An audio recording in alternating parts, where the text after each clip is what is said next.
It was £100 and then we turned into a 7-figure exit. So it was a good story. And then what came next from there? That was like the best part of 10 years building that brand. And I'd heard all these stories about, you think like as soon as you sell the company, you're going to have the time of your life and be free and so happy, but actually you're going to be depressed and bored because you've got nothing to do and there's no purpose in life. So I tried to mitigate that by starting another business before I even sold the first one. I started Pott'd actually just as a bit of fun. So me and my girlfriend at the time, like we were trying all these different arts and crafts projects to keep ourselves busy. And we just quickly whip up a brand and a business. Don't overthink it. Don't be perfectionist as a practice and just see what happens. And that will keep me busy after the sale. So that's how Pott'd got started. I've heard a lot of the same about like exiting that next period, having something to shift focus to, having a purpose, like you mentioned. A lot of successful people will say that like that next 12 months was the worst of their life. Regret selling so early. Figuring out when the right time to sell is personally is so important, something that people get wrong. I learned so much from that sale process, and like this is something I talk about a lot. Is the sale of a business is not just something that happens at the end. People think you've got a startup and then you've got a scale up and then at the end someone will buy it, and it's not true. It's a startup, scale up, and there's a sell up, and that phase should be as long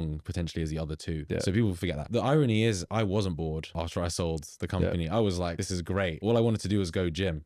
Tunnel vision into I was like, I don't actually want to do this other business. I wish I hadn't done it. I actually didn't need it at all. I was fine. And so because of that though, I didn't really try very hard for the first year. It really was like a side hustle, but that's how it got started. And then obviously it turned out like it's a great product. It became and it has become a great business.